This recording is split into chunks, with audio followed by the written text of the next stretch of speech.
জি,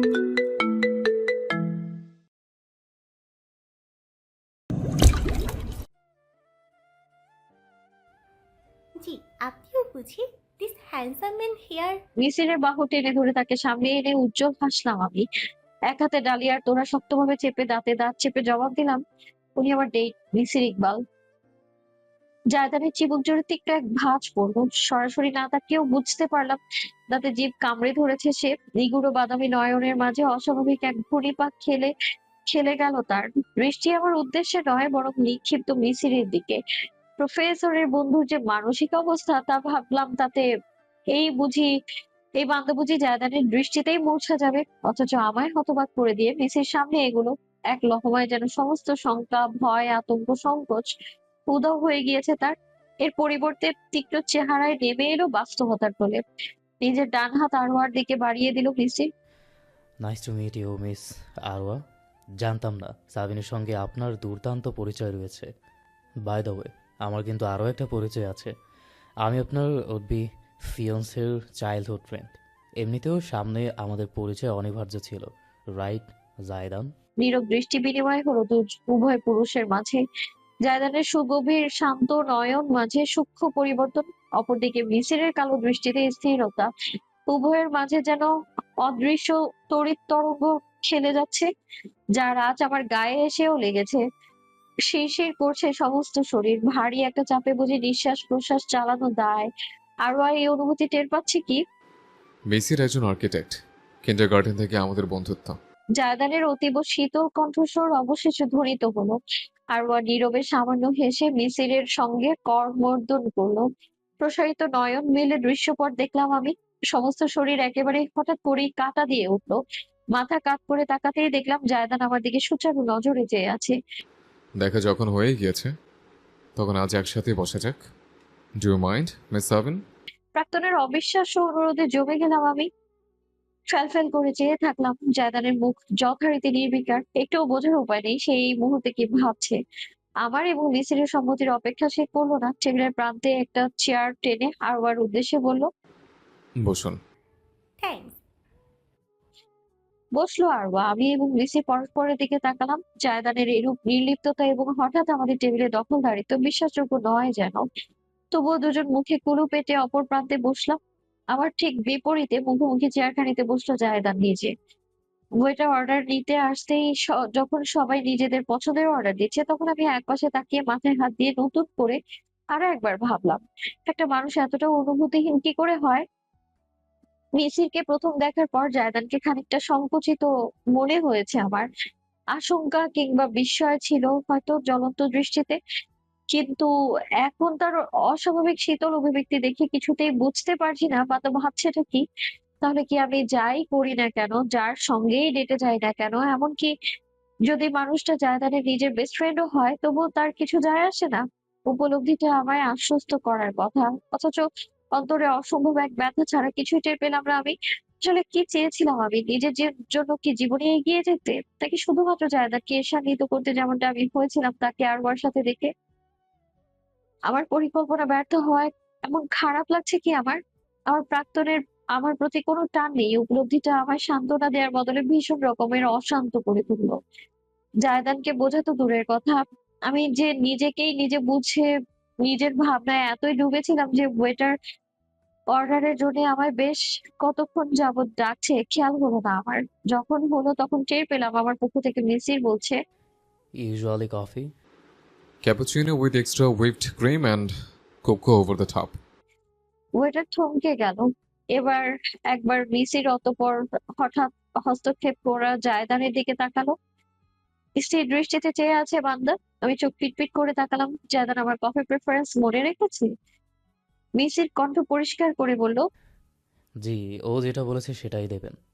waiter সম্মতি জানিয়ে মাথা হেলিয়ে চলে গেল। আমি আর চোখে আরওয়াকে দেখলাম।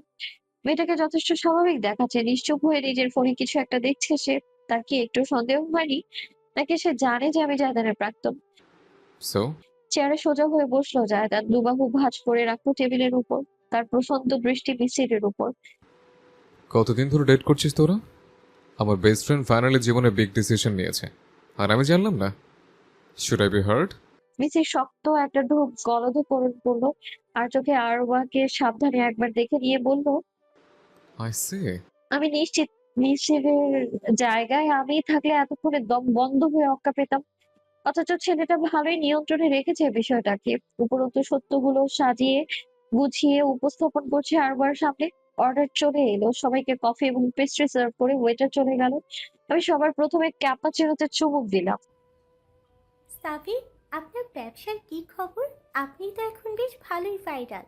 সবকিছু ঠিকঠাক চলছে আশা রাখি। আরওয়ার মিষ্টি কণ্ঠের প্রশ্নে মৃদু হেসে জবাব দিলাম, জি অবশ্যই।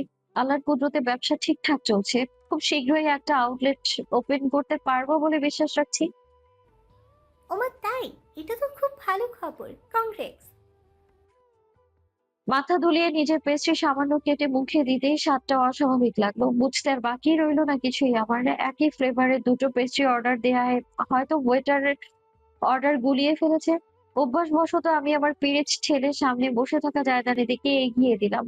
তার সামনে রাখা পিরিচটাকে নিজের দিকে টেনে নিয়ে কিছু বুঝে ওঠার আগেই ওকে বলে বসলাম, এটা ডায়াবেটিক। স্তব্ধ হয়ে গেলাম। নিজের জিভে নিজে কামড় দিয়ে চুপ করে গেলাম। আরবার সূচক দৃষ্টি আমার উপর নিবদ্ধ। অপরদিকে মিসি নিজের চেয়ারে নড়ে চড়ে বসেছে। ওয়াও, আমি জানতাম না আপনার ডায়াবেটিস আছে। রমণীর প্রশ্নে জায়দান আমার কিংবা মিসির মতন কোনো অস্বাভাবিক প্রতিক্রিয়া দেখালো না, বরং আমার এগিয়ে দেয়া পিরিচ থেকে খানিকটা পেস্ট্রি মুখে দিল সে নিঃশব্দে। হতবাক চেয়ে রইলাম আমি। চামচও বদলানোর সময় দেয়নি এই লোক। আমারটাই টের পেলাম আমার কান বেয়ে ইতিমধ্যে ধোঁয়া বেরোতে আরম্ভ করেছে। ডায়াবেটিস নেই, আই সিম্পলি অ্যাভয়েড সুগার। শান্ত গলায় উত্তর করলো জায়দান, যেন এক অচেনা অজানা প্রায় মেয়ে। সে মিষ্টি পছন্দ করে না, ব্যাপারটা নিজের হবু স্ত্রীর সামনে প্রদর্শন করা খুব স্বাভাবিক ঘটনা। ব্যাপারটা ধামাচাপা দেয়া হাস্যকর একটা প্রচেষ্টা চালালো মিসির। ও, আসলে কি বলুন তো, আমি সাবিনাকে কথায় কথায় বলেছিলাম আমার বেস্ট ফ্রেন্ড সুগার এড়িয়ে চলে। আবার মুখ শান্তই দেখালো। মেয়েটা আর কিছু জিজ্ঞেস না করে নিজের কফিতে চুমুক দিল। এই মেয়েটা যদি এরপরেও কিছু আন্দাজ করে না থাকে তাহলে বলতেই হবে সে চরম অর্থবহ। নিজেকে যদি মাটিতে গেড়ে ফেলা যেত তবে আমি এই মুহূর্তে তাই করতাম। খুব বেশিক্ষণ এই প্রগাঢ় নিস্তব্ধতা সহ্য করতে পারলাম না। ধরাম করে উঠে পড়লাম চেয়ার থেকে। আমি একটু রেস্টরুম থেকে আসছি। কারো দিকে না তাকিয়ে মিসিরের হাতে নিজের হ্যান্ডব্যাগ গুছিয়ে দিয়ে হনহন করে হেঁটে চলে এলাম টেবিল থেকে। চোখ মুখ যে হারে গরম হয়ে উঠছে, ঠান্ডা পানি ঢালা প্রয়োজন। সাবিন চলে যেতেই টেবিলের নিস্তব্ধতা যেন আরও প্রসারিত হলো না। জায়দান কিছু বলছে না, চুপচাপ পেস্ট্রি খেয়ে যাচ্ছে। অপরদিকে আরওয়াও নীরবে কফিতে চুমুক দিচ্ছে। একমাত্র মিসিরি শান্তিমতো না কফি পান করতে পারছে না তার গলা দিয়ে পেস্ট্রি নামছে। অগণিত বারের মতন কণ্ঠ পরিষ্কার করে সে অবশেষে প্রশ্ন করেই বসলো, বিয়েটা কবে নাগাদ হচ্ছে? এতক্ষণ যুগলের মনোযোগ পাওয়া সম্ভব হলো। মিসির যুক্ত করলো, আই মিন প্ল্যান কি? এঙ্গেজমেন্ট এরপর বিয়ে, নাকি সব একসঙ্গে? এখনো সিদ্ধান্ত হয়নি। আমরা এখনো একে অপরকে চেনা জানার পর্যায়ে আছি। উত্তর করলো আরওয়া। মিসির মাথা দুলিয়ে নিজের কফিতে লম্বা একটা চুমুক দিল। রমণী তাকে কিছুক্ষণ পর্যবেক্ষণ করে তারপর প্রশ্ন করলো, what about you? About me? সাবিনকে ডেট করছেন, কিছু মনে করবেন না। জাইদানের বন্ধু হিসেবে ধরে নিচ্ছি আপনারা সমবয়সী। এখন নিশ্চয়ই খেলে বেড়ানো কিংবা এক্সপেরিমেন্টের সময় নয়। ডেটিংয়ের সঙ্গে সঙ্গে সাবিনকে বিয়ে করার মেন্টালিটি আছে আশা রাখছি। টাং। জায়দানের হাত থেকে সিলভারের চামচটা খানিকটা শব্দ করে খালি পিরিচের উপর পড়ল। কারোর প্রতি দৃষ্টি নিক্ষেপ না করে চেয়ার ছেড়ে সহসা উঠে দাঁড়ালো জায়দান। আমার একটু জরুরি কল করতে হবে একজন কলিগকে। You guys carry on. Zaydan রেস্টরুমের দিকে চলে গেল। সেখানে বারান্দার মতন করিডোর ব্যবস্থা থাকায় নীরবে কথা বলা সহজ। বিষয়টি তাই কাউকে সন্দেহে ফেলল না। টেবিল থেকে এক এক করে দুজন চলে যাওয়ার পর আরও একবার গাঢ় নৈশব্দ ছেয়ে গেল চারপাশ। শুধুমাত্র আশেপাশের টেবিল থেকে গুঞ্জন ভেসে আসছে। মিসির কোনো কথা বলার আগ্রহ না দেখে নিজের কফি শেষ করতে লাগলো। তার বিপরীত প্রান্তে আরোয়া চামচ দিয়ে পেস্ট্রি নাড়াচাড়া করতে করতে হঠাৎ বলে উঠল, আমি খুশি হয়েছি। জমে গেল মিসির। ভ্রু তুলে দ্বিধা নিয়ে আরওয়াকে দেখলো। রমণী টেবিলে দুবাহু ভাঁজ করে রেখে খানিকটা ঝুঁকে এলো, মৃদু গলায় ব্যক্ত করলো, তুমি ফাইনালি আমার আশা ছেড়ে মুভ অন করার চিন্তা করছো, ব্যাপারটা ভালো লাগলো। মিসির কোনো জবাব দিল না। কফির মগে তার হাতের আঙ্গুলগুলো এতটা শক্তভাবে চেপে বসলো যে তা ক্রমশ ফ্যাকাশে বর্ণ ধারণ করলো। লেডিস ওয়াশরুমে আমি ব্যতীত অন্য কোনো মেয়ের উপস্থিতি নেই, তাই বেশ শান্তি লাগছে। বেশ খানিকটা সময় ধরে দেয়াল ঘেঁষে দাঁড়িয়ে নিজেকে শান্ত করলাম। অতঃপর পায়ে পায়ে সিঙ্কের কাছে আয়নার সামনে গিয়ে দাঁড়ালাম। নিজের মুখটা যেন একটু চুপসানো টমেটো। ভ্রু কুঁচকে নিজেকে নিজে গালমন্দ করতে করতে পানির মুখে পানির ঝাপটা দিলাম আমি। টাওয়ারের বাচ্চা, টাওয়ার একটা, খবিশের ঘরে খবিশ, বেয়াদব 44, 6 ফুটের কুলাঙ্গার। বিড়বিড় করে কতক্ষণ যাবত পানি দিয়েছি খেয়াল নেই আমার। একটুর জন্য শুধু গোসলটুকু বাকি ছিল। অবশেষে ক্ষান্ত দিলাম নিজেকে। টিস্যু বক্স থেকে এক খাবলা তুলে মুখে ঘষতে লাগলাম খানিক আক্রোশ নিয়ে। মৃদু একটা শব্দ শুনেই থমকে গেলাম। টিস্যু চেপে রাখায় চোখ খুলতেও না পারলেও বুঝলাম দরজা লক করার শব্দ। সহসাই ফিরে তাকালাম। এটা পাবলিক লেডিস রেস্টরুম। বাপের সম্পত্তি নাকি লক করছে? জমে গেলাম নিজের জায়গায়। দরজার সামনে দণ্ডায়মান ব্যক্তিটি কোনো রমণী নয়, বরং আমার সাথে টাওয়ার জায়দান। এতটাই হতবিহ্বল আমি যে মুখ থেকে আর কোনো শব্দই বেরোলো না আমার। দরজা ভালো মতো লক করা হয়েছে কিনা নিশ্চিত হয়ে জায়দান ঘুরে দাঁড়ালো। কলারের ভেতর তর্জনী ঢুকিয়ে টেনে শার্ট এবং টাই উভয় ঢিলে করে নিল। ড্যাব ড্যাব করে দৃশ্যটি দেখলাম আমি। তুমি চোখে আরেকটা চশমা দেবো নাকি? লেডিস ওয়াশরুমের শব্দের বানান জানো না? আমি মৃদু গলায় ঠেকিয়ে উঠতে জায়দান ধীরে ধীরে আমার দিকে এগোতে লাগলো। এক্স হাজব্যান্ডের বেস্ট ফ্রেন্ডকে ডেট করতে ন্যূনতম সংকোচ এবং লজ্জাবোধের প্রয়োজন। নিজের জায়গায় স্থির হয়ে রইলাম আমি। জায়দানের একটা মাত্র ঠান্ডা কথা আমার সমস্ত শরীরে আগুন ধরিয়ে দিল। কোমরে দুহাত রেখে দাঁড়ালাম। ভ্রু কুঁচকে ক্ষিপ্ত দৃষ্টি ফেলে বললাম, তুমি কি মনে করো নিজেকে জায়দান? ভদ্র সুশীল? তোমার ভদ্রতা আর সুশীলতা নিজের বেলায় ভরে রাখো, নিজের ঝোলায় ভরে রাখো। সংকোচ তুমি তোমার হবু স্ত্রীর সাথে গিয়ে দেখাও, যাও। তোমার লজ্জা লাগছে না লেডিস ওয়াশরুমে এসে পরনারীর সঙ্গে আলাপ জুড়তে? এখন সংকোচ কি গরু চড়াতে গেছে? অভদ্রলোকের অভদ্রতা সহনীয়, ভদ্রলোকের অভদ্রতা তোমার 5 ফুট 5 ইঞ্চির দেহ সহ্য করতে পারবে তো 7? সরু দৃষ্টি হয়ে এলো আমার। জায়দানের দিকে তীব্র নজরে চাইলাম। শব্দের খেলা খেলছো তুমি? রসিকতা করছো আমার সাথে?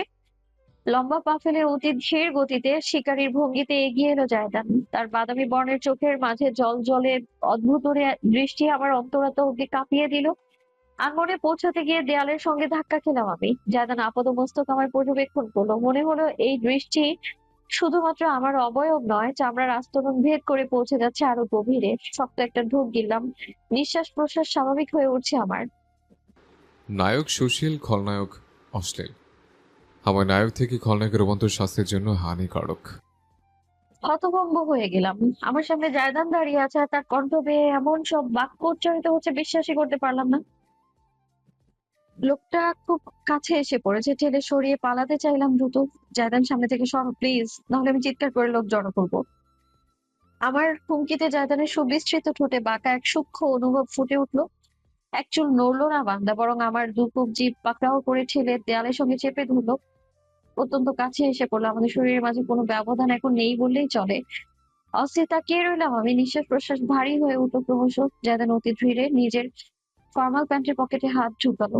ওই বাদামি নয়ন জোড়া বরাবর আমার মাঝে নিবদ্ধ প্রাক্তন বের করে আনলো একটা ক্যান্ডি। ভালোভাবে দেখে বুঝতে পারলাম ওটা মিন্ট ক্যান্ডি। সেটা ঠোঁটের মাঝে রাখতেই আমি না পারতে চেয়ে রইলাম। ওই মসৃণ ঠোঁটের ভাঁজে রাখা ক্যান্ডি এই চরম শীতের মাঝে আমার শির দ্বারা বেগ ঘাম বইয়ে দিল। হৃস্পন্দন হলো সীমানাহীন।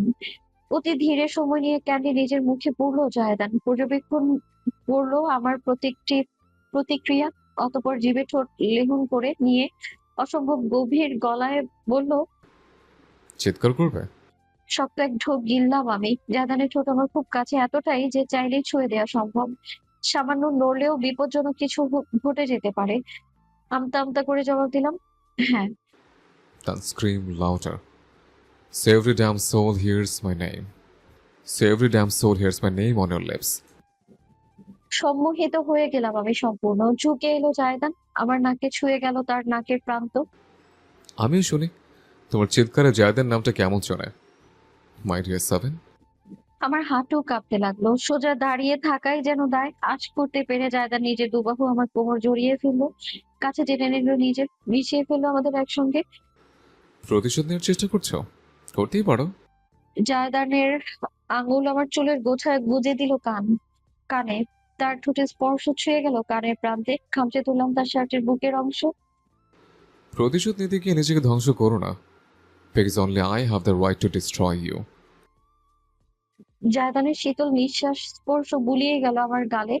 কেঁপে উঠল সমস্ত শরীর, তীব্র এক চাহিদা, এক ক্রোধ, কামনা, বাসনা এবং অনুভবের সংমিশ্রণ। দাঁতে দাঁত চেপে আগ্রাসী ভঙ্গিতে ফিসফিস করলাম, শক্তি। When? এমন জবাব আমার সমস্ত নিয়ন্ত্রণকে চুরমার করে দিল যেন। চোখের সামনে আধার দেখলাম, ঘন আধার। কি হলো বুঝতেই পারলাম না। জায়দানের টাইয়ে পেঁচিয়ে ফেললাম নিজের হাত। একটা জোরালো ঝটকা, ওই পাপিষ্ঠ ঠোঁটের মাঝে ডুবিয়ে দিলাম নিজের ঠোঁট। ভাবলাম প্রাক্তন নিশ্চয়ই আমায় সরিয়ে দেবে, অথচ বিপরীতে জায়দানের উভয় বাহু আরো জোরে চেপে বসলো আমার কোমর জুড়ে। নখর গেঁথে গেল আমার নরম ত্বকে। কেঁপে উঠলাম আমি, জিভে মিন্ট ক্যান্ডির স্বাদ পেলাম। রাচ্ছটা বোকা মেয়ে। সামান্য একটু বিরতি দিয়ে একটানে নিজের চোখের চশমা খুলে নিল জায়দান। আমি পাল্টা তাকে কাছে টেনে ঠোঁটের মাঝে ঠোঁট ছুঁয়ে বিড়বিড় করলাম, নির্লিপ্ত মিথ্যাবাদী পুরুষ। জায়দান আমার ঘাড় চেপে ধরলো, নিজের ঠোঁটের ভেতর তার মিন্টে শীতল হয়ে আসা জীবের অস্তিত্ব টের পেলাম। গুঙিয়ে উঠে আঁকড়ে ধরলাম তার চুল, প্রগাঢ় নিষিদ্ধ আবেগের বিচরণ। কামড়ে ধরলাম ঠোঁটের প্রান্ত। গভীর আওয়াজে গুঙিয়ে উঠলো জায়দান। আমার পরনের ফ্রক মুঠো পাকিয়ে আঁকড়ে ধরলো নিয়ন্ত্রণে। ভেতরে কেউ আছেন? দরজা লক করেছেন কেন? সম্মোহনের ঘোর কেটে গেল এক লহমায়। ঝরঝর করে ভেঙে পড়া আয়নার মতো টুকরো টুকরো হয়ে গেল সবকিছু। রেস্টরুমের বাইরে থেকে আসা মেইলি কণ্ঠস্বর আমাদের উভয়কে জমিয়ে দিল। নিজেদের দিকে তাকালাম শ্বাসরুদ্ধ নয়নে। দেখলাম একে অপরের বিধ্বস্ত দশা। জায়দান প্রথম দূরে সরে দাঁড়ালো, নিজের চুলে আঙুল চালিয়ে ঠিকঠাক করে চশমা চোখে দিল। ফ্রকের উপর হাত চালিয়ে কুঁচকে ওঠা অংশ ঠিক করে দ্রুত হাতে কয়েকটা টিস্যু তুলে নিলাম। ঠোঁটে লিপস্টিক লেপটে গিয়েছে। কথাটা বের করতে অসম্ভব লজ্জাবোধ হলেও সংকোচ ফেলে দ্রুত জায়দানের ঠোঁট মুছে নিলাম নিজেরটাও। দ্বিতীয়বার লোকটার দিকে তাকানোর শক্তি আমার আর নেই। ছুট দিলাম দরজার দিকে। খুলে দিতেই বাইরে কয়েকজন মেয়েকে দেখতে পেলাম। সরি, আমার ভীষণ অবস্থা নাজেহাল। এর বেশি কিছু বলা বর্তমানে সম্ভব নয়। দৌড়ে চলে গেলাম করিডোর বেয়ে। বুকের ভেতর ভীষণ রকমের দৌড়াতে মেতে থাকা হৃদযন্ত্র। একবারও আর পেছন ফিরে দেখলাম না, সাহসই নেই আমার আর। সাবিন দৌড়ে যেতে জায়দান ধীরে সুস্থে বের হলো লেডিস ওয়াশরুম থেকে। কোনো মেয়ের দিকে না তাকিয়ে, কিছু হয়নি এমন স্বাভাবিক ভঙ্গিতে সে করিডোরে পা রাখতে ডাক এলো পিছন থেকে। প্রফেসর? থমকে গেল জায়দান। পিছনে ফিরেই তাকাতে দেখতে পেল নিরুপমাকে, সঙ্গে ক্লাসের আরো দুজন মেয়ে, প্রত্যেকেই তার স্টুডেন্ট। নিজেদের প্রফেসরকে লেডিস ওয়াশরুম থেকে বেরোতে দেখে প্রত্যেকের ব্রেন সার্কিট নষ্ট হয়ে গিয়েছে। বুঝতে পিএইচডি রিসার্চের প্রয়োজন পড়ল না জায়দানের। ঘুরে দাঁড়ালো সে, নিজের শিক্ষার্থীদের দিকে চেয়ে বলল, দুঃখিত, একজনের আমার বিশেষ সাহায্যের দরকার ছিল, তাই। আশা করি বুঝতে পারছো, কিছু মনে করো না। জি জি, অবশ্যই প্রফেসর। দৌড়ে যাওয়া আপুটা আপনার? My wife. মাথা দুলিয়ে কথোপকথন সমাপ্ত করে জায়দান করিডোর ধরে হেঁটে চলে গেল। নিরুপমা এবং বাকিরা স্থির চেয়ে দেখলো তাদের প্রফেসরকে, যে এর আগে কোনোদিনও নিজের ব্যক্তিগত বিষয় নিয়ে কখনোই কারো সামনে মুখ খোলেনি। মায়া আর ভালোবাসার মধ্যে পার্থক্য কি মীরা? আমার প্রশ্নটা জনমানবহীন জায়গা জুড়ে প্রতিধ্বনি তুলল। কাউন্টারের উপরটা ঠিকঠাক করতে করতে আমার দিকে বিস্ময় নিয়ে তাকালো মীরা। নতুন কেনা চেয়ারগুলো ঠিক মতো টেবিলের পাশে গুছিয়ে রাখার কার্যক্রমে ক্ষান্ত দিয়ে আমি চেয়ে আছি বান্ধবীর দিকে। 2026 সাল দুয়ারে করা নাড়ছে, আর মাত্র 2 দিন। এরপরই বিশ্ব পা রাখবে 26-এর দুনিয়ায়। আমার পিৎজা বিজনেস রিওপেনের 1 মাসের মাথায় অভাবনীয় সাফল্য ধরা দিয়েছে।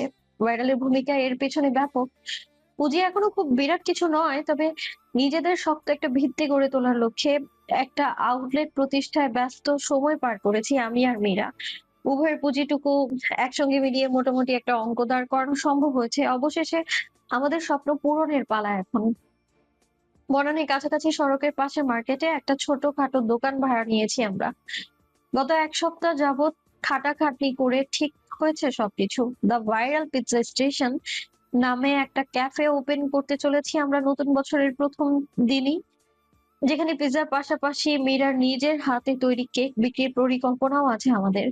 পরবর্তীতে যদি ব্যবসা বৃদ্ধি পায় তখন কি করা হবে দেখা যাবে। এই মুহূর্তে দুজন মিলে শেষ মুহূর্তে সব ঠিকঠাক করে নিচ্ছি আমাদের ছোট্ট ক্যাফের ভেতর। রাত যত গভীর হচ্ছে তত ঠান্ডা জেঁকে বসেছে গায়ে। শৈত্যপ্রবাহ বয়ে যাচ্ছে দেশের উপর দিয়ে, তার আবেশে ছুঁয়েছে রাজধানীকেও। মোটা উলের হুডি শরীরে জড়িয়েও শীত ঠিক টের পাচ্ছি। এমন অবস্থায় আমার একেবারে অপ্রত্যাশিত মীরাকে হতবিহ্বল করে দিয়েছে, বুঝতে বাকি রইল না কিছুই। অথচ আমি নিরুপায়। আমার উত্তর প্রয়োজন। মিসিরের সঙ্গে ব্লাইন্ড ডেটের পর থেকে আমি একটা দিনও ঠিক মতো ঘুমোতে পারিনি। নিজের ক্যাফের চিন্তায় নয়, বরং এক সম্পূর্ণ ভিন্ন চিন্তা এটা। অতি দ্রুত উত্তর না পেলে আমি নির্ঘাত পাগল হয়ে যাব। এটা কেমন প্রশ্ন? মীরা কিছুক্ষণ তাকিয়ে থেকে পাল্টা প্রশ্ন ছুড়ে কাউন্টারের ক্যাশ বক্স মুছতে লাগলো। আমি চেয়ার টেনে একটা টেবিলের পাশে বসে পড়ে একটা নিঃশ্বাস ফেললাম। প্লিজ মীরা, উত্তর দে। তোর কাছে ভালোবাসার সংজ্ঞা কি? ভেবেছিলাম মীরা হয়তো অবাক হবে, তবে হলো না। নিজের মোছামুছির কাজ জারি রেখে জবাব দিল, ভালোবাসার সংজ্ঞা এক একজনের কাছে এক এক রকম। কোনটা জানতে চাস? যেটা তুই জানিস সেটাই। মীরা থামলো। কাউন্টারের উপর দুবাহু রেখে আমার দিকে তাকালো। সুদর্শনার টানা নয়ন জুড়ে ভাসলো অব্যক্ত কিছু অনুভূতি। মায়া আর ভালোবাসার মধ্যে কোনো পার্থক্য নেই সাবিন। জমে গেলাম। মনে হলো বুঝি বুকের ভেতর কেউ বুলডোজার চালিয়ে দিয়েছে। প্রসারিত নয়নে চেয়ে রইলাম আমি প্রাণের বান্ধবীর পানে। আমরা যখন কারো মায়া কাটিয়ে উঠতে পারি না তখন তাকে ভালোবাসা বলে। মায়ার অপর নাম ভালোবাসা। শিরদাঁড়া বেয়ে কেমন এক শীতল আবেশ খেলে গেল। নিজের কোলের দিকে তাকালাম। সারাদিন কাজকর্মে খড়খড়ে রুক্ষ হয়ে আসা হাত দুটো থরথর করে কাঁপছে। দিনের পর দিন যে প্রশ্ন এবং সংশয় আমায় কুরে করে শেষ করেছে, সেই প্রশ্নের জবাব পাওয়ার পর মনে হচ্ছে জবাবটা কোনোদিন না পেলেই ভালো হতো। কোনোদিন মীরাকে সত্যি বলতে উৎসাহ না দিলেই ভালো হতো। কারণ আজ জানা কিংবা অজানায় মীরা আমার বুকের এমন এক দুয়ার উন্মোচন করে দিয়েছে, যার কোনোদিন বন্ধ করা আমার পক্ষে সম্ভব হবে না। যদি মায়ার অপর নাম ভালোবাসা হয়, তাহলে আমি আমার প্রাক্তন স্বামী জায়দান আরিফিনকে ভালোবাসি। তড়া করে উঠে দাঁড়িয়ে পড়লাম। শক্তির জোরে চেয়ারটা উল্টে পড়ে গেল মেঝেতে। মীরা চমকে উঠে দৌড়ে আসতে নিল আমার কাছে, কিন্তু হাত তুলে তাকে থামিয়ে দিলাম আমি। আমার একটা কাজ আছে মীরা। তুই এখানটা গুছিয়ে ভালো মতো তালা দিয়ে বাসায় চলে যাস। আমার অপেক্ষা করিস না। আর কিছু বলতে পারলাম না, উল্টো ঘুরে হনহন করে বেরিয়ে গেলাম। একপাশে আমার সেকেন্ড হ্যান্ড ভাড়া স্কুটিটা পার্ক করে রাখা আছে, সেটা চড়ে বসে মাথায় হেলমেট তুলে দিলাম আমি। অতঃপর ছুটে চললাম রাজধানীর সড়ক বেয়ে। শীতল বায়ুর ঝাপটা আমার ঘাড়ে আবেশ বুলিয়ে গেল। শিহরণ খেলে গেল দেহের প্রতিটা লোমকূপ জুড়ে। ভয়ানক উপলব্ধিতে হ্যান্ডেলে সজোরে চেপে বসলো আমার হাতের আঙুল সমূহ। ভাগ্য এত বড় চিহ্ন প্রকাশ করার সত্ত্বেও তা উপেক্ষা করা হবে আহাম্মকি। আমি আর আগের সেই কিশোরী সাবিন নেই, যে নিজের সাময়িক ভালো লাগা আর গভীর অনুভূতির মাঝে পার্থক্য ধরতে পারে না। আমার অবচেতন মন বহু আগে থেকেই জানতো কার ভালোবাসায় বিলীন সে। মীরার একটা মাত্র কথা অবচেতনার দেয়ালকে ভেঙে চুরমার করে দিয়েছে। ডিভোর্সের 1 বছর 2 মাস বাদে নতুন করে শুরু হয়েছে আমাদের কাহিনী। তাহলে প্রশ্ন আসতেই পারে, এই একটা বছর আমার অনুভূতি কিভাবে লুকায়িত ছিল? লুকায়িত ছিল না, আমি নিজেই নিজের কাছে স্বীকার করিনি। নতুন জীবনে লড়াই করে বেঁচে থাকতে এতটাই ব্যস্ত ছিলাম যে অন্তরের চাহিদা শোনার ফুরসতটুকুও হয়নি। তাই বলে কি আমি অনুভব করিনি? করেছি। প্রতি পদে পদে আমি আমার জীবনে স্বামীর অভাব টের পেয়েছি। ডিভোর্স না হলে কোনোদিনও বুঝতেই পারতাম না জায়দানের প্রতি কতটুকু নির্ভরশীল হয়ে গিয়েছিলাম আমি। সকালবেলা নাস্তার টেবিলে জোর করে দুধ খাওয়ানো থেকে শুরু করে গভীর রাতে সোফা থেকে পরম যত্নে বিছানায় নিয়ে শুইয়ে দেয়া অবধি জায়দান যেন বড় করে তুলেছে এক শিশুকে, নিজের স্ত্রীকে নয়। হয়তো আমি তার কাছে তেমনটাই ছিলাম, শিশু সুলভ এক স্ত্রী, যাকে যতটুকু না ভালোবাসা প্রয়োজন তার থেকেও বেশি বড় করে তোলা প্রয়োজন। আলাদা হয়ে যাওয়ার পর আমি সব থেকে বেশি যে জিনিসের অভাব অনুভব করেছি তা হলো মাই ওয়াইফ ডাকটা।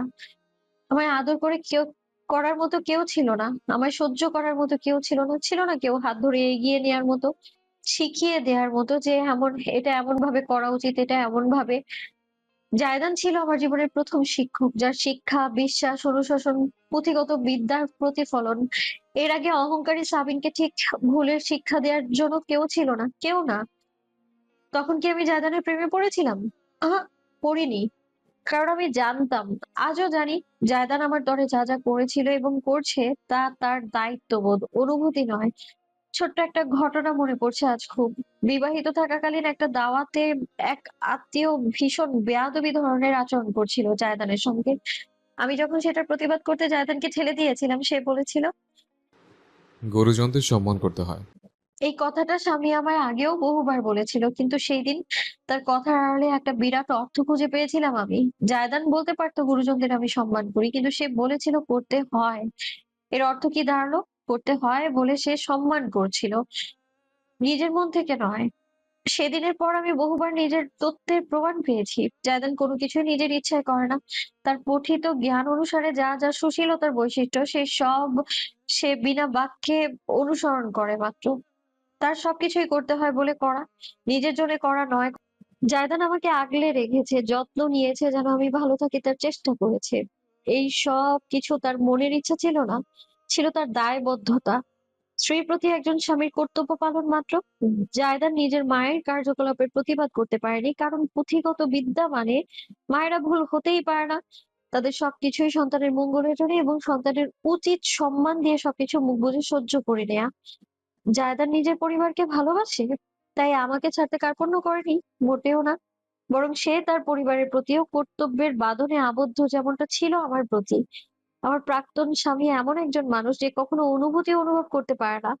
তার জীবনে কোনো স্বপ্ন নেই, না আছে কোনো ইচ্ছা কিংবা আকাঙ্ক্ষা। সে জীবনে এগিয়ে যায় রোবটের মতো।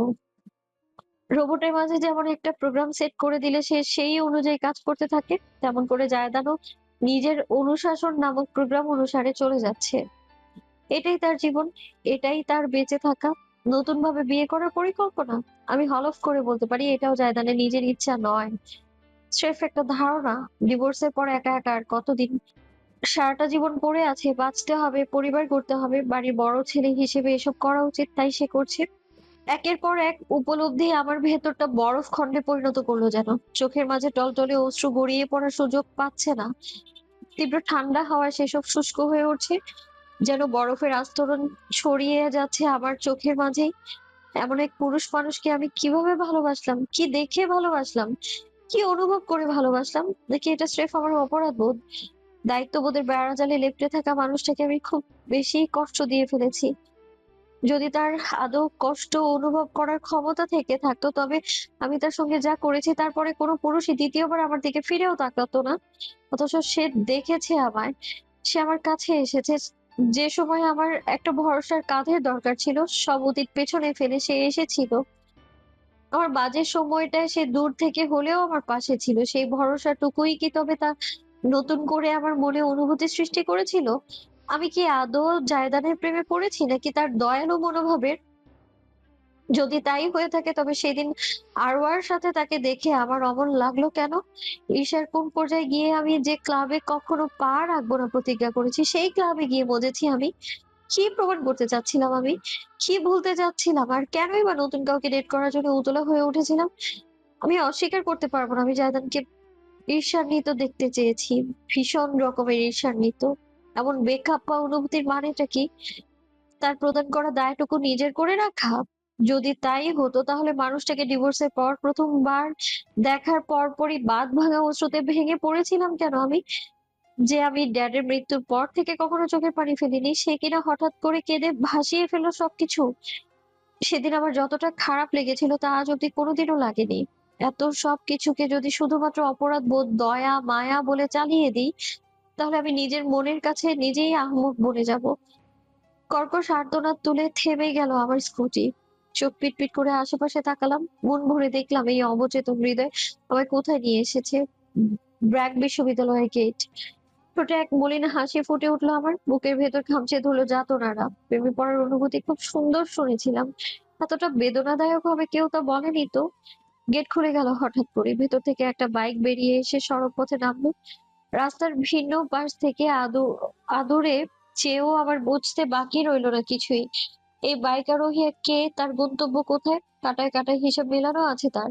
আমি বাইকটাকে অনুসরণ করলাম না, নিজে স্কুটির উপর চুপচাপ বসে চলে যেতে দেখলাম শুধুমাত্র। মীরা, তুই সত্যি বলেছিস দোস্ত। অস্ফুট স্বরে আপন মনে বিড়বিড় করলাম। মাথা হেলিয়ে তাকালাম আকাশের দিকে। অসংখ্য তারা জ্বলজ্বল করছে। চোখের পাশ বেয়ে এক অশ্রু ফোঁটা গড়িয়ে নামলো। কনকনে বায়ুতে তা বরফ গোলা শীতল, হিমশীতল নদীর মতো নেমে গেল আমার মাথার এক পাশ বেয়ে। গন্তব্য হারালো চুলের মাঝে। একটা ঢোক গিললাম আমি। পরের বার যখন মুখ খুললাম, আমার কণ্ঠস্বর ভীষণ রকমের ভারী শোনালো। এই প্রেমেতে আনন্দ কোথায়? আমায় তো শুধু কষ্ট মারায়। বাড়িতে সোয়েটার পরে থাকার তেমন একটা প্রয়োজন হয় না। হিটার চালু করলে এমনিতেই উষ্ণ থাকে। তবে আজ ভিন্ন একটা সিদ্ধান্ত নিয়েছে জায়দান। ভার্সিটি থেকে ফিরে ঠান্ডা পানিতে লম্বা একটা গোসল সেরে সে রুমে আসলো। ক্লোজেটের লকড ড্রয়ার থেকে গত বছর তুলে রাখা গাঢ় খয়েরি বর্ণের উলের ক্রোসেট করা সোয়েটারটা বের করে টি শার্টের উপর গায়ে জড়ালো। সে নিজেকে আয়নায় দেখলো অযথায়। শরীরের ত্বকের বর্ণের সঙ্গে রংটা দারুণ মানিয়েছে। আনমনে সোয়েটারের উলে হাত বুলিয়ে আনলো জায়দান। এটা জেসমিনের বানিয়ে দেওয়া একমাত্র সোয়েটার তার, যেটা এখন অবধি তার শরীরে ফিট হয়। বাকি আরও দুটো আছে, সেগুলো নিতান্তই ছোটবেলা, যত্ন করে ড্রয়ারে তুলে রেখেছে জায়দান। ম্যাডাম, আপনাকে ডাকতেছে জায়দান ভাই। ঘরের দরজার বাইরে থেকে রোজিনার কণ্ঠস্বর ভেসে এলো। জায়দান মাথা কাত করে বন্ধ দরজার দিকে চেয়ে তৎক্ষণাৎ জবাব দিল, আম্মুকে বলো আসছে। আচ্ছা আসেন, আমি আপনার কফি দিতেছি নিচে। রোজিনা চলে গেল। জায়দান খানিক ভাবুক হলো। খুব জরুরি না হলে জেসমিন তাকে এভাবে তলব করবে না। ভেজা চুল দ্রুত তোয়ালেতে মুছে নিয়ে জায়দান নিজের চশমা পরে বের হলো। লিভিং রুমের সোফায় বসে আছেন জেসমিন। হিটার অন থাকা সত্ত্বেও কাশ্মীরি চাদর শরীরে জড়িয়ে আয়েশি ভঙ্গিতে চায়ের কাপে চুমুক দিচ্ছেন জননী। জায়দান ধীর পায়ে নেমে এলো। রোজিনা টেবিলে কফি রেখে কিচেনে আড়াল হয়ে গেল। কফির মগ হাতে নিয়ে নিজের মায়ের মুখোমুখি সোফায় বসলো জায়দান। আমাকে ডেকেছো আম্মু? জেসমিন নিঃশব্দে নিজের বড় ছেলেকে আপাদমস্তক পর্যবেক্ষণ করলেন। ছেলে নিজের বাবার উপরে এগিয়েছে, বাদামি চোখ, সুদীর্ঘ অবয়ব। তার পরনে সোয়েটারটার জেসমিনের দৃষ্টি ক্ষণিকের জন্য আটকালো। দৃষ্টিতে ফুটে উঠল জ্বলন্ত এক অনুভব। জাদুতই চোখের পলক ফেলে ম্রিয়মান করে ফেললেন তিনি। হ্যাঁ ডেকেছি, তোমার সঙ্গে কথা আছে। কফিতে চুমুক দিয়ে জায়দান সম্মতি জানালো মায়ের কথা শুনে। জেসমিন নিজের চায়ের কাপ টেবিলে রেখে দিয়ে বললেন, আরোয়া এই মেয়েটার কথা কিভাবে জানলো?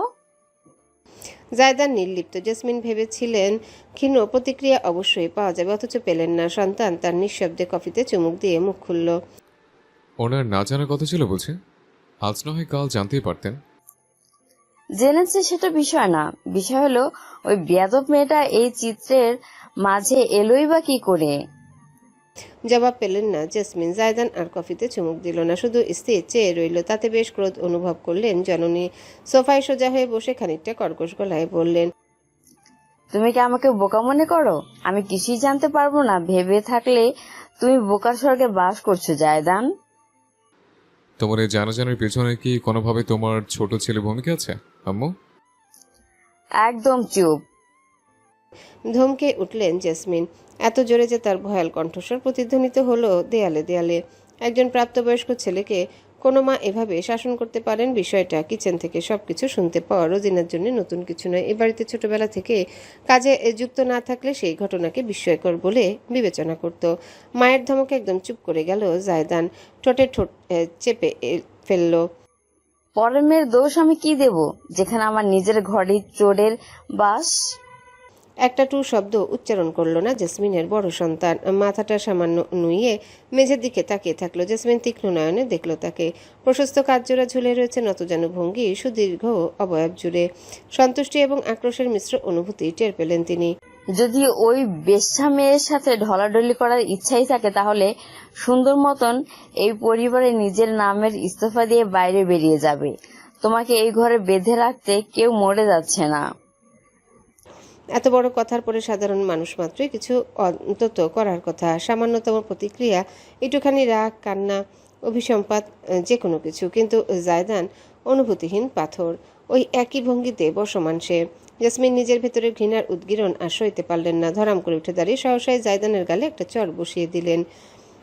প্রতিক্রিয়ার সুযোগ হলো না। এর আগেই তার চিবুক চেপে ধরে এক ঝটকায় নিজের দিকে ঘুরিয়ে বললেন, তোর এই পাথরের মতন মুখটা দেখলেই আমার ঘৃণা হয়।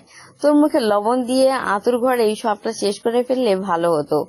তোর অভিশাপ কারো গায়ে লাগতো না। আর ওই মেয়ের সাথে যদি আর একবার তোর নাম জড়িয়েছে, তোর বাপও আমায় তোকে ত্যায্য করা থেকে আটকাতে পারবে না, বুঝেছিস?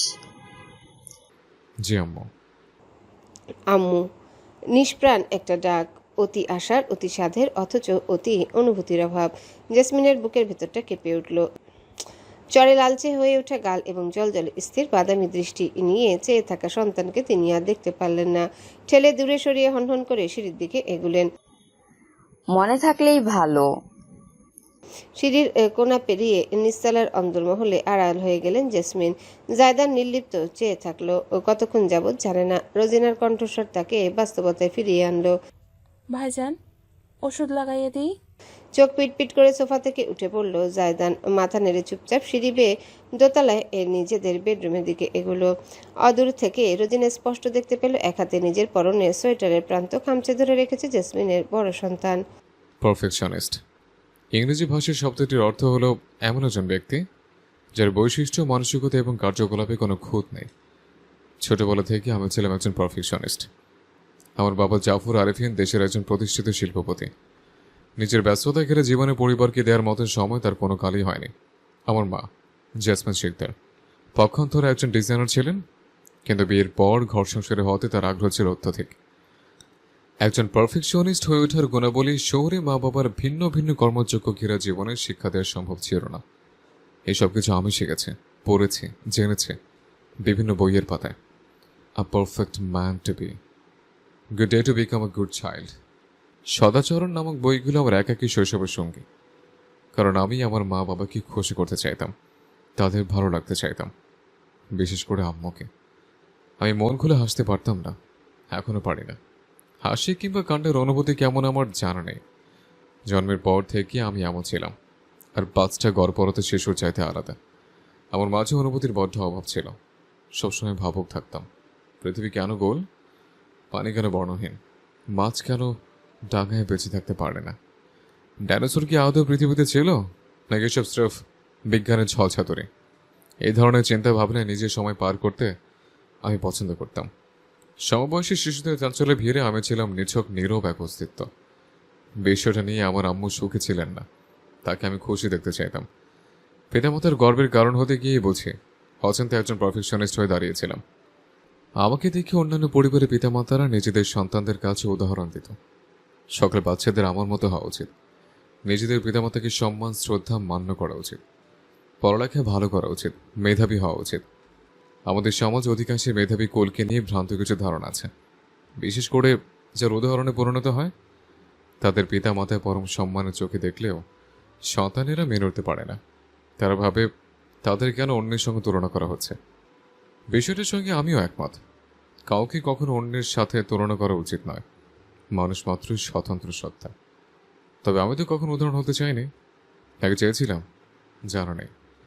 অনুভূতি আমার কাছে বড্ড জটিল লাগে। এর চাইতে আইনস্টাইন ও রিলেটিভিটি থিওরি অনেক সহজ। আমার জীবনে অনেক কিছু ঘটেছে, আমার জন্য কিছুই ঘটেনি। এসব আমার অনুভব করার ক্ষমতা না থাকায় তুচ্ছ মনে হতে পারে। কে জানে, আমি বলি না, এসব মানুষ বলে। আমি নাকি রোবট। আমার সবচেয়ে কাছের বন্ধু মিসিরই কথায় কথায় আমাকে স্মরণ করিয়ে দেয় আর 5জন সাধারণ মানুষের চাইতে আমি কতটা আলাদা। তাতে আমার কিছু যা আসে না, এখনো কিছুই যা আসে না। এই যে যা আসে না, কোনো বড় হয় না, এটাই বোধহয় মিসির আলী বোঝাতে চেয়েছে। আমার সাদা কালো যান্ত্রিক জীবনটা নতুন মোড়ে এসে দাঁড়ায়। এই পারফেক্ট জীবনে সাবিন নামের এক দুর্যোগের আগমনের পর, বিয়ের প্রস্তাব শোনার পর আমি দ্বিমত পড়িনি। তাকদির হোসেন আমার প্রয়াত শ্বশুরের তরফ থেকে সতর্কতা ছিল। তিনি বলেছিলেন তার মেয়ে লাগাম ছাড়া হয়ে গিয়েছে, অবুঝ শিশুদের মতন। তাকে আদরের যত্ন নিয়ে বোঝানোর মতন সামর্থ্য থাকতে হবে। বিষয়টা আমার কাছে না ভালো লেগেছে না খারাপ লেগেছে। আমার বাবা জাফর আরিফিন রাজি ছিলেন, তাই নিজের মনকে জিজ্ঞেস করার প্রয়োজন বোধ করিনি।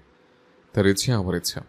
তখন যদি জানতাম অনুভূতির হিসেব এতটা জটিল, তবে হয়তো বিয়েতে সম্মতি জানানোর আগে অন্তত একবার ভাবতাম। গণিতে অনেক সূত্র আছে, সেসব সূত্র মিলিয়ে অঙ্ক মেলানো সহজ। শুধুমাত্র কোন ধাপে কোন সূত্রের প্রয়োজন সেটা ধরতে পারাটাই আসল খেলা। আমি সূত্র মেলানোর খেলায় পটু। অথচ বিয়ের পরের সমীকরণ সব কেমন যেন খাপছাড়া লাগতে লাগলো। সাবিন আমার স্ত্রী ছিল, তাই মেয়েটার প্রতি আমি সকল কর্তব্য পালন করতাম। সেখানে অনুভূতি নামক কোনো জটিল সূত্র ছিল না। কিন্তু দিন যেতে যেতে মনে হতে লাগলো আমি নিজের স্ত্রীকে নয়, বরং এক অবুঝ শিশুকে পালন করছি। ছোটবেলা থেকে সবার থেকে বেশি বোঝা আমি সবকিছু ধরতে পারলেও তার সমাধানের উপায় পেলাম না। অঙ্ক মেলাতে পারলেও আমি নিজের জীবনের সমীকরণ মেলাতে অপারগ ছিলাম। তাই হয়তো আমাদের বিচ্ছেদ। সাবিনের সঙ্গে আমার আম্মুর সম্পর্কটা শুরু থেকে ভালো ছিল না। প্রথমত আব্বুর মতো বিয়ে করাটা আম্মু মানতে পারেনি। দ্বিতীয়ত সাবিনের উড়নচণ্ডীর স্বভাব। সম্পর্কে একজন আগুন থাকলে নাকি অন্যজনকে পানি থাকতে হয়। সেখানে সাবিন আগুন হয়ে থাকলে আমার আম্মু ছিল পেট্রোল ডিজেল। কেউই কারোর সঙ্গে মানিয়ে উঠতে পারেনি। আমি বলবো মানিয়ে নিতে চায়নি। দুজনের অহংকারে একদম স্থির ছিল শেষ দিন অবধি। দোষগুণ বিচার করার ক্ষমতা আমার নেই। তবে আমি আমার আম্মুর সাবিনের প্রতি এতটা রাগের কারণ বোধ হয় ধরতে পারছি।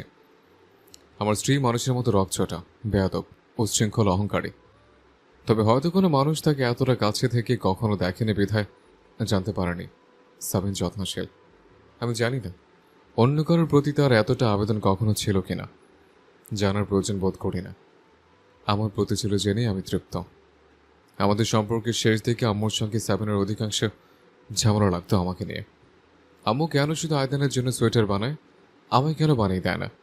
কেন আম্মু নিজের হাতে আচার বানালে সেসব আয়দান ফিরে আসার পর খাওয়াবি বলে তুলে রাখে, আমাকে দেয় না?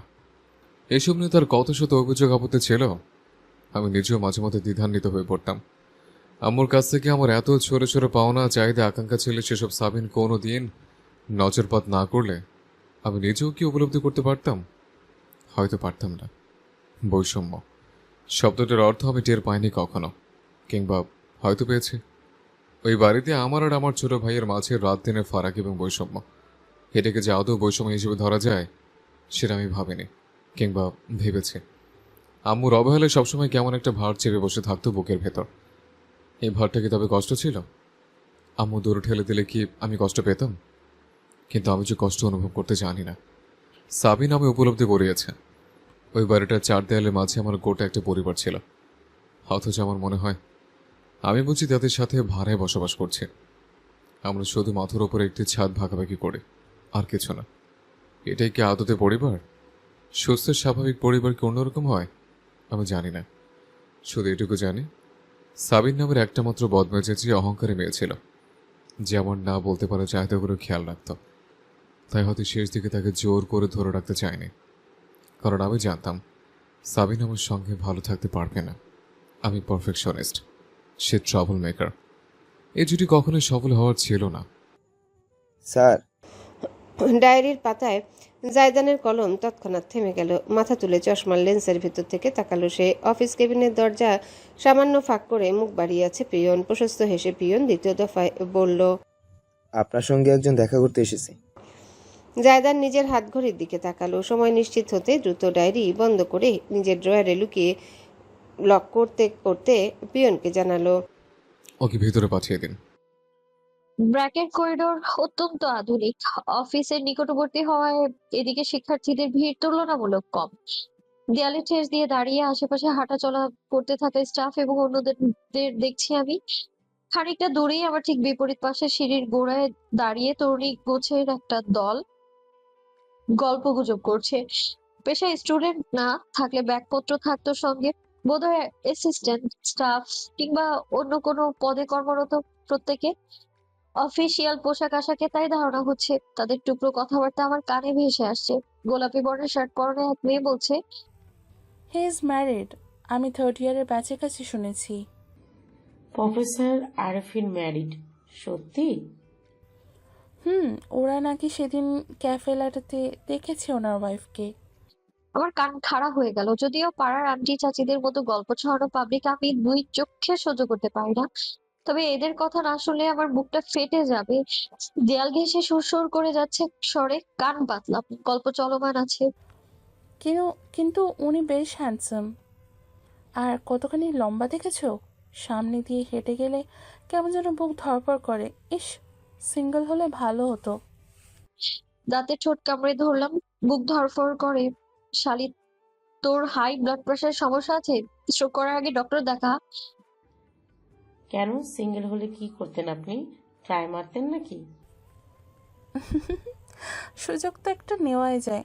After all he is a literal genius. একটা ঘুষি মেরে পেটের নকশা ফাটিয়ে দিতে পারলে না শান্তি লাগতো আমার। কিন্তু বিরাট ভাইরালের ঝামেলা পেরিয়ে সদ্য ব্যবসা দাঁড় করিয়েছি। নতুন করে ঝামেলা জড়ালে আমাকে কারো আব্বাও বাঁচাতে পারবে না। আহারে রুবিনা, আপনার তো আশা ভরসা সব জলে গেল দেখা যায়। ঝড়ের বেগে সকল কাজকর্ম করেও প্রফেসরের মন গলানো গেল না। এক কার্ডিগান পরা রমণীকে ঠেলে বাকিরা হাসাহাসি করছে। বুঝলাম ওটাই রুবিনা। আমার চোখ জোড়া চকচক করে উঠলো শিকারের দেখা পাওয়া মাত্রই। রুবিনা আবার লজ্জাও পাচ্ছে, গাল দুটো লাল দেখাচ্ছে তার। ওই দুটো সাঁড়াশি দিয়ে যদি উপরে না নিয়েছি, আমার নাম সাবিন। তওবা তওবা, এসব কি ভাবছি আমি? রুবিনা মুচকি হাসলো। যা, এভাবে বলবেন না। আমি তো শুধু নিজের প্রফেশনসি ধরে রাখতে চাই, আর কিছুই না। তাছাড়া প্রফেসর আরিফিন ভীষণ রকমের প্রাইভেট মানুষ। ওনাকে আমি শ্রদ্ধা করি, ওনার এই গুণটা আমার ভালো লাগে। শ্রদ্ধা প্রফেসর আরিফিনকে? লেডিস গণ, বোধহয় আপনারা একটু বেশি দিবাস্বপ্ন দেখে ফেলেছেন। আমার কণ্ঠস্বর ধ্বনিত হতেই প্রত্যেকটা চোখ ভীষণ সতর্কতা নিয়ে তা ফিরে তাকালো। প্রত্যেকে অজানা অচেনা একজন মেয়েকে এভাবে বলতে শুনে নিশ্চয়ই অবাক হয়েছে। আমার মুখে কালো মাস্ক পরনে আছে, তার আড়ালে তির্যক হাসলাম আমি। সিঁড়ির কাছে এগিয়ে মাথা কাত করে বললাম, প্রাইভেট মানুষ হলেই যে খুব ভালো হয় তার কি কোনো গ্যারান্টি আছে? ব্যক্তিগত জীবন সম্পর্কে জানেন ওনার? কে আপনি? আপনি কিভাবে প্রফেসর আরিফিনকে নিয়ে এমন কথা বলতে পারেন? রুবিনার কঠোর প্রশ্নে আমি হাসি বিস্মৃত হলো আমার। বুকে দু বাহু ভাঁজ করে রেখে অত্যন্ত গম্ভীর গুরুগম্ভীর ভঙ্গিতে বললাম, রস খাওয়ার আগে বুঝে শুনে খাওয়া উচিত, বুঝেছেন? আমার পরিচয় না হয় দিলাম, তবে আপনি জানেন আপনাদের fair and lovely handsome professor তলে তলে টেম্পু চালায়। আঙুল গুনে গুনে হাতের 10টা সহ পায়ের 3টা আঙুল তুলে দিয়ে বললাম, এই যে 13টা, ওনার এক্স এর সংখ্যা 13। ওয়াইফ তো আছেই, তার উপর প্রতিদিন ডিস্কো ক্লাবে ওয়ান নাইট স্ট্যান্ড তো অহরহ। এমন একটা মানুষকে ভালো লাগে? এ মা ছি, ইয়াক! আমার ভাবভঙ্গি দেখে এবং কথাবার্তা শুনে রমণীর দলকে মনে হলো তারা বুঝি বজ্রাহত হয়েছে। একে অপরের দিকে ভ্রু তুলে তাকাচ্ছে, ফিসফিস করছে। বিজয়ের হাসি হাসলাম আমি। ভাগ্যিস মাস্ক পরে এসেছি এখানে, অনেক ফায়দা করতে পারছি। রুবিনা কণ্ঠ পরিষ্কার করে বিব্রত স্বরে জিজ্ঞেস করলো, আপনি এত কিছু কিভাবে জানেন ওনার ব্যক্তিগত জীবন সম্পর্কে? আপনি কে হন প্রফেসরের? দুঃসম্পর্কের আত্মীয়। এগিয়ে গেলাম, মাথা ঝুঁকিয়ে সকলের উদ্দেশ্যে নিচু গলায় বললাম, শুনেন বোন সিস্টাররা, পুরুষ মানুষ হচ্ছে ইবলিশের বংশধর, বুঝেছেন? ওনাদের টাওয়ারের মতো উচ্চতায় আর মখমলি সৌন্দর্যে একদম ভুলবেন না। শয়তান যেমন করে মানুষকে ভ্রমে ফেলে বশ করে, তেমনি পুরুষেরাও করে। প্রফেসর আরিফিন তো ইবলিশের এক্স অ্যাসিস্ট্যান্ট। নারী দোষ, বাজি দোষ, নেশা দোষ ওনার রন্ধ্রে রন্ধ্রে। এই যে সাবধান করলাম, এরপর গরু যদি দেয়ালে গিয়ে গুতোয় তাহলে আমার কি দোষ? আমার কাজ সাবধান করা, করে দিলাম। সকলের চোখে মুখে হতভম্ব ভাব ফুটে উঠলো, যেন তারা কিছুতেই নিজেদের গম্ভীর গম্ভীর প্রফেসরের সঙ্গে এমন চিত্র কল্পনাও করতে পারছেন না। হাতে হাত ঘষে শয়তানি হাসি হাসলাম আমি নীরবে। কাজ হয়েছে। আপনাকে স্যার কেবিনে যেতে বলেছেন। কণ্ঠটা কানে আসতে পেছনে ঘুরে দেখলাম পিয়ন দাঁড়িয়ে আছে, চটজলতি রমণীর দলের দিকে ঘুরলাম। মনে রাখবেন প্রফেসর আরিফিনে ক্রাশ তো জীবনের পাছায় বাস।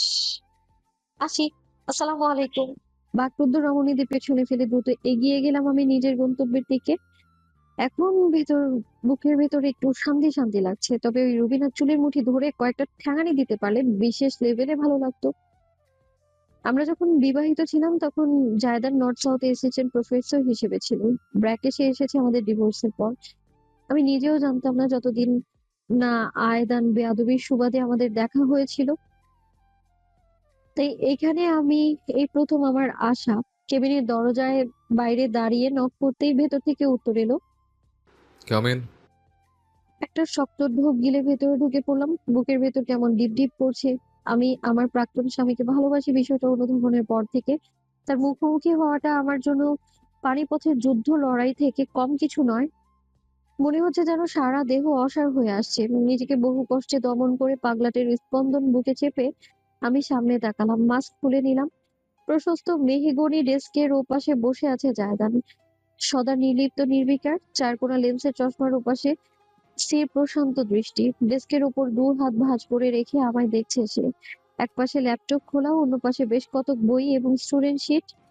কয়েকটা মার্কার পেন গড়াগড়ি খাচ্ছে ল্যাপটপের ধার ঘিরে। বসো। ছোট্ট একটা শব্দ উচ্চারণ করলো জায়দান।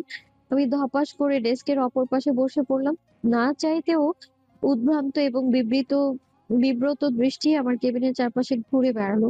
জায়দানের চেহারা দিকে তাকালে কেমন লজ্জাবোধ হচ্ছে আমার।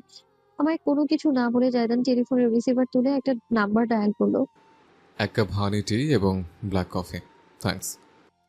নীরবে আর চোখে তার কার্যক্রম দেখলাম আমি। রিসিভার রেখে জায়দান ফিরে তাকালো। আমি ভেবেছিলাম ক্যাফের রেস্টরুমে সেই ঘটনার পর থেকে বান্দা একটু হলেও সংকোচ বোধ করবে, কিংবা অন্তত সেই বিষয়ে কথা বলতে চাইবে। তবে এমন নির্লিপ্তভাবে একটু অবাক হলাম না। বুকের ভেতর আড়ালে এক দীর্ঘশ্বাস ফেললাম শুধু। এক রোবটের প্রেমে পড়েছি আমি। তুমি দেখা করতে চেয়েছিলে। আমি কিছু বলছি না লক্ষ্য করে জায়দান নিজে থেকেই বলল, সামান্য লজ্জা পেলাম। গত রাতেই আমি এই বান্দাকে হোয়াটসঅ্যাপে মেসেজ করেছিলাম আজ দেখা করার জন্য। কণ্ঠ পরিষ্কার করে তাই দ্রুত বললাম, হ্যাঁ, ইয়ে মানে দ্রুত নিজের হ্যান্ডব্যাগের ভেতরে হাত চালালাম আমি। একটা ছোট পকেট ডায়েরি বের করে জায়দানের দিকে এগিয়ে দিলাম। প্রাক্তন সেটা গ্রহণ করে খুললো। একজন এসে কেবিনে চা এবং কফি দিয়ে চলে যাওয়ার পর আমি বললাম, এটা ব্যাংক বাজেয়াপ্ত করার আগে ড্যাডের থাকা মোটামুটি সকল সম্পত্তির লিস্ট। জায়দানের নোটবুকে তীক্ষ্ণ নজর বুলিয়ে আমার দিকে ফিরে তাকালো। আই মিন, মিস্টার হোসেনের প্রপার্টি লিস্ট হঠাৎ করে আমায় দেখাচ্ছ? প্রশ্নটির জবাব তাৎক্ষণিকভাবে দিলাম না। হানিটির কাপে বেশ লম্বা একটা চুমুক দিলাম। শীতের দিনে চায়ের মাঝে মধুর স্বাদ অত্যন্ত জাদুকরী লাগলো। টেবিলে 2 কনুই রেখে সুস্থির দৃষ্টিতে মোকাবেলা করলাম প্রাক্তনের বাদামি সমুদ্রকে। আমি চাই তুমি ড্যাডের প্রপার্টির মূল্যের একটা হিসাব করো। আমি নিশ্চিতভাবে জানতে চাই ড্যাডের সম্পদের পরিমাণ টাকার হিসেবে এক্স্যাক্টলি কতটুকু। জায়দান বেশ লম্বা একটা সময় আমার দিকে নীরবে চেয়ে রইল। মনে হলো সে বুঝি প্রশ্ন করবে আমি কেন হঠাৎ করে এতদিন বাদে নিজের বাবা সম্পত্তির হিসেব চাইছি। অথচ আমায় অবাক করে দিয়ে জায়দান কোনো প্রশ্ন করলো না, বরং নোটবুকটা নিঃশব্দে নিজের জ্যাকেটের পকেটে ঢুকিয়ে রেখে বলল, বর্তমান বাজারের প্রপার্টি এস্টেটের মূল্য নিয়ে আমি আপডেটেড নই। আগামীকালের মধ্যে তোমার কাছে হিসেব পৌঁছে যাবে। চা শেষ করে মাথা দোলালাম। হালকা গলায় বললাম, ধন্যবাদ। আর কিছু? জায়দানের কণ্ঠস্বর অন্যান্য দিনের তুলনায় খানিক বেশি শীতল শোনালো। তার চেহারাও সূক্ষ্ম একটা পরিবর্তন চোখে পড়লো, যেটা এতক্ষণ যাবৎ খেয়াল করিনি। আমার সামনে যে নমনীয়তাটুকুর দেখা পাওয়া যেত তার অস্তিত্ব বিলীন। সুস্থিরতার মাঝেও কেমন যেন একটা অস্থির ভাব তার ভেতর, যেন চাইছে আমি দ্রুত এখান থেকে চলে যাই। বিষয়টা আমাকে প্রয়োজনের চাইতে বেশি কষ্ট দিল। 10 মিনিট বাদে আমার লেকচার আছে, ক্লাসে যেতে হবে। জায়দান হাত ঘড়ির দিকে তাকিয়ে জানালো। একটা শক্ত ঢোক গিলে উঠে পড়লাম আমি চেয়ার থেকে। হ্যান্ডব্যাগ হাতে দ্বিতীয় আরেকটা জিনিস বের করে জায়দানের দিকে এগিয়ে দিলাম। প্রাক্তন হাত বাড়িয়ে সেটা স্পর্শ করলো। একটা ইনভাইটেশন কার্ড। না খুলে প্রশ্নবোধক দৃষ্টিতে আমার দিকে তাকালো সে। মৃদু হাসলাম। আগামীকাল আমার আর মীরার ক্যাফের ওপেনিং। ছোটখাটো একটা সারমনির আয়োজন করা হয়েছে। যদি আসতে পারো খুশি হব। আফটার অল তুমি আমায় অনেক হেল্প করেছো। জায়দান কিছু বললো না, শুধু তাকিয়ে থাকলো আমার দিকে। কেমন যেন অনুভূত হলো হৃদয়টাকে খামচে ধরেছে যেন কেউ। তলপেটে উঠছে অসংখ্য প্রজাপতি। তাই দ্রুত দরজার দিকে এগোলাম। বাইরে এক পা রেখে আবারও পেছনে ফিরে তাকালাম। হঠাৎ করে তির্যক হেসে বলে উঠলাম, ওই কুলাঙ্গার আটার বস্তাটা কেউ নিয়ে এসো যদি পারো। ওকে আমি আমার ক্যাফের প্রথম পিৎজাটা খাইয়ে রমরমা ব্যবসার সূচনা করব। এইটুকুই। মাস্ক মুখে দিয়ে কেবিনের বাইরে বেরিয়ে গেলাম। দ্বিতীয়বার আর পেছনে ফিরে দেখলাম না। সাবিন চলে যাওয়ার পরেও বেশ খানিকটা সময় জায়দান একদম স্তব্ধ হয়ে নিজের জায়গায় বসে রইল। হাতঘড়ির কাঁটার টিকটিক আওয়াজ তার মনোযোগ কেড়ে নিতে চেয়ার থেকে উঠে পড়ল সে। এক হাত বাড়িয়ে দ্রুত ল্যাপটপ বাগড়ে ধরে নিজের কেবিন থেকে বেরিয়ে এলো সে। করিডোর ধরে এগিয়ে সিঁড়ি বেয়ে নামতে নামতে অপর হাতে শক্তভাবে ধরে রাখা কার্ডটা খুলল সে। সাদা শক্ত খড়খড়ে কাগজের উপর গাঢ় গোলাপি বর্ণের। জায়দানের মস্তিষ্কে বুঝি বিস্ফোরণ ঘটালো। লিপস ফিসফিস করে উঠল জায়দান। কার্ডের মাঝখান বরাবর গোলাপি বর্ণের ঠোঁটের ছাপ। একটা দুটো নয়, অসংখ্য। যেন কেউ একজন ঠোঁটে লিপস্টিক মেখে বারংবার এই কার্ডে চুমু খেয়েছে। সেই ছাপের উপর গোটা গোটা অক্ষরে লেখা, you are cordially invited to my heart থ্রেক। জায়দানের পা হড়কে গেল। সিঁড়ির উপর মোক্ষম একটা উষ্ঠাকে স্লাইড করে তার লম্বাটে শরীরটা নেমে এলো নিচের দিকে। কার্ডটা চেপে ধরে ভারসাম্য হারিয়ে সে শটান গিয়ে বিশাল এক ধাক্কা খেলো সিঁড়ির নিচে দাঁড়ানো কারোর সঙ্গে। তাকে ধরে ফেললো সেই ব্যক্তি। প্রফেসর। উদ্বিগ্ন নারী কণ্ঠ কানে যেতে জায়দান নিজেকে জোরপূর্বক সোজা করে দাঁড় করিয়ে ভারী নিঃশ্বাস ফেলতে ফেলতে অস্থির নয়নে সামনে তাকালো। দাঁড়িয়ে আছে রুবিনা, কম্পিউটার স্পেশালিস্ট হিসেবে কয়েক মাস আগে জয়েন করা জুনিয়র কলিগ। চোখ পিটপিট করলো জায়দান। হাতের ল্যাপটপটা ফসকে গিয়েছিল, সেটা রুবিনা কোনো মতে ধরে বাঁচিয়েছে। ভীষণ উদ্বিগ্ন হয়েছে। ল্যাপটপ ফিরিয়ে দিয়ে সে শুধালো। আপনি ঠিক আছেন প্রফেসর? ল্যাপটপ ফিরিয়ে নিয়ে হাঁপাতে হাঁপাতে জায়দান জবাব দিতে গিয়ে প্রথমবারের মতন তোতলালো। Sorry, I slept. হাজার কবিতা বেকার সবিতা, তার কথা কেউ বলে না। বন্ধুদের হাততালি জোর বাড়ল, গিটারের শব্দ চড়া হলো, সঙ্গে ধ্বনিত হলো মিসিরের কণ্ঠস্বর। সে প্রথম প্রেম আমার নীলাঞ্জনা, সে প্রথম প্রেম আমার। আহ মিসির খেয়ালই করেনি কখন গাইতে গাইতে পা দুলিয়ে এসে পিছনে এসে পড়েছে। পিঠের সঙ্গে কারো একটা ধাক্কা লাগতেই অবাক করা শব্দটি। মিসিরের গান বন্ধ হয়ে গেল। চট করে ফিরে তাকাতেই ক্ষণিকের জন্য তার চোখের সামনে বুঝি দুনিয়া থমকে পড়ল। দণ্ডায়মান এক রমণী, দীঘল রেশমি চুলগুলো কপালের দুপাশে ছড়িয়ে আছে। পরনের ফ্রক জুড়ে ফুলের ছাপ তার নিষ্পাপতাকে বাড়িয়ে তুলছে। কয়েক গুণ টানা টানা গভীর চোখ দুটো মেলে অবাক নয়নে মিসিরের দিকে চেয়ে আছে। আহামরি চোখে লাগার মতন সুন্দরী কেউ না, অথচ মিসিরের দৃষ্টিতে তাকে মনে হলো যেন অপসরী। দেখে শুনে নড়াচড়া করতে পারেন না? মেয়েটি চোখ রাঙানি দিতে মিসির বাস্তবতায় ফিরে এলো। পেছনে বন্ধুদের দলের গিটারের সুর ম্রিয়মান হয়ে পড়েছে। দুঃখিত, আমি দেখতে পাইনি, আপনি পিছন থেকে এগিয়ে আসছিলেন। মেয়েটা কিছু বলল না। নিজের কাঁধের এক পাশে ঝোলানো ব্যাগটা টেনে তুলে মিসিরের দিকে চেয়ে নিজের কাজে এগোলো, কিন্তু দ্বিতীয় দফায় থমকে গিয়ে পিছনে ফিরে চাইল। হতবাক মিসির এবার আবিষ্কার করলো তার হাত ঘড়ির সঙ্গে মেয়েটার পরনে জর্জেটের ওড়নার অংশ আটকে গিয়েছে। ও নেকড়ের দলের মতো বন্ধুর দল খেকিয়ে উঠতে লজ্জায় মিসিরের গাল দুটো টকটকে হয়ে উঠল। বন্ধুদের উদ্দেশ্যে তীব্র দৃষ্টি নিক্ষেপ করে দ্রুত সে এগিয়ে গেল মেয়েটার দিকে। ঘড়ি থেকে টেনে টুনে ওড়না খুলতে খুলতে বলে উঠল। I am extremely sorry. আপনার ঘড়িও দেখছি গায়ে পড়ার স্বভাব। মেয়েটার মন্তব্যে মিসির দ্বিতীয় দফায় লাল টুকটুকে হয়ে উঠল। নিজের ওড়না ফিরিয়ে নিয়ে মেয়েটি ঠোঁট মোলায়েম এক হাসি মেখে তাকালো তার দিকে। অতঃপর পড়ল, গানটা কিন্তু খারাপ গান না। হৃদস্পন্দন থমকে যাওয়া বুঝি একেই বলে। মিসির নিঃশ্বাস প্রশ্বাসকেই ভুলে গেল ক্ষণিকের জন্য। উল্টো ঘুরে গেল মেয়েটি। তার অবয়বটি ধীরে ধীরে দূরে সরে যেতে দেখে বুকের ভেতরটা নিদারুণ এক টানে হাহাকার করে উঠল। মিসির অজান্তেই কয়েক পা এগিয়ে গেল, ডেকে উঠল। আপনার নামটা মিস? মিসির ভেবেছিল সে আর ফিরে তাকাবে না, অথচ সে তাকালো। মাথা হেলিয়ে চাইতে বায়ুর ঝাপটায় তার চুলগুলো এলোমেলো হয়ে ছড়িয়ে গেল মুখে। আঙ্গুলে সেসব সরিয়ে গভীর চোখে সে দেখল মিসিরকে। আরুয়া, আপনি? বিস্তৃত হাসি ফুটল মিসিরের চেহারায়। মিসের। আলী। এবার শব্দ তুলে খিলখিল করে হাসল মিসির। সঙ্গে হেসে উঠল মেয়েটিও। এবার শব্দ তুলে খিলখিল করে হাসল মিসির, সঙ্গে হেসে উঠল মেয়েটিও। পূবাকাশে উদিত হওয়া সূর্যের ন্যায় ওই হাসি রোশনায় সিক্ত করে তুলল মিসিরের অন্তর। ঠিক গানের মতন করেই মিসিরের জীবন সেদিন এসেছিল প্রথম প্রেম। তবে এই প্রথম প্রেমের নাম নীলাঞ্জনা নয়, আরওয়া। নিজের অফিস কেবিনে বসে বহু বছর অতীতের স্মৃতিটুকু আজ মনে পড়ার বিশেষ কোনো কারণ নেই, কিংবা হয়তো রয়েছে, মিসির জানে না।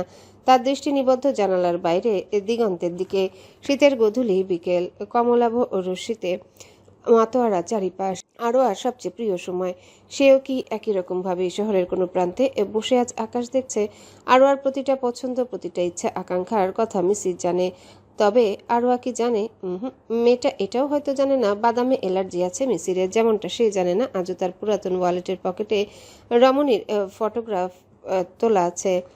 মিসির চায় না আরোয়া জানুক, জেনেও বা কী হবে। প্রথম প্রেম সারাটা জীবন ভর একপাক্ষিক অধরা প্রেম হয়ে থেকে যাবে মিসিরের জীবনে। জোরপূর্বক দিগন্ত থেকে দৃষ্টি হটিয়ে নিজের টেবিলে ফিরে এলো মিসির। স্তূপ করে রাখা ডকুমেন্টে মনোযোগ দিল। মলিন হেসে নিজে বলল, গ্রেট এ গ্রিপ মিসির। এমনিতেই হুমায়ুনের মিসির আলীর দৌড়ান্তে জীবন ঝালাপালা। এবার কি শরৎচন্দ্রের দেবদাস হতে চাস? স্যার। নমনীয় ডাকটি এলো দরজার বাহির থেকে। মাথা তুলে তাকাতেই মিসির দেখলো অ্যাসিস্ট্যান্ট মেয়েটি মুখ বাড়িয়ে তার দিকে চেয়ে আছে। আপনার সঙ্গে একজন দেখা করতে এসেছে। মিসির ভ্রু কুচকালো। এমন সময় তার সঙ্গে কে দেখা করতে আসবে? কারো তো আসার কথা ছিল না। এমন হুটহাট না জানি আসে কেবল জায়দান, কিন্তু তাকে তো অ্যাসিস্ট্যান্ট চেনে, নাম বলতো সে এসে থাকলে। তবে কে? নাম জিজ্ঞেস করে। মিসির। অতি পরিচিত কণ্ঠস্বরটি মিসিরকে জমিয়ে দিল বরফের ন্যায়। অ্যাসিস্ট্যান্ট মেয়েটি ইতস্তত করে সরে দাঁড়াতে পেছন থেকে ভেতরে প্রবেশ করলো আরওয়া। খয়েরি সালোয়ার কামিজ পরনে, হাতে ঝুলছে হ্যান্ডব্যাগ, মুখ জুড়ে নির্মল চাহনি। নিজের চেয়ার ছেড়ে উঠে দাঁড়িয়ে পড়ল মিসির। এর আগে কোনোদিনও তার অফিসে আরোয়ার আগমন ঘটেনি। চোখ পিটপিট করে তাই মিসির শুধালো। তুমি? মৃদু হাসলো আরোয়া। কয়েক পা এগিয়ে এসে মোলায়েম গলায় বলে উঠল, বুঝতে পারি। নিজের অন্তরকে শান্ত করতে খানিকটা সময় প্রয়োজন মিসিরের। অ্যাসিস্ট্যান্ট মেয়েটির দিকে আর চোখে তাকাতে ইশারা বুঝে সে দরজা আটকে চলে গেল কেবিন থেকে। মিসির টেবিলের বিপরীত দিকে সোফার দিকে ইঙ্গিত করে বলল, বসো, চা কফি কিছু? না না ধন্যবাদ, আমি তোমার সঙ্গে কিছু ব্যাপারে কথা বলতে এসেছি।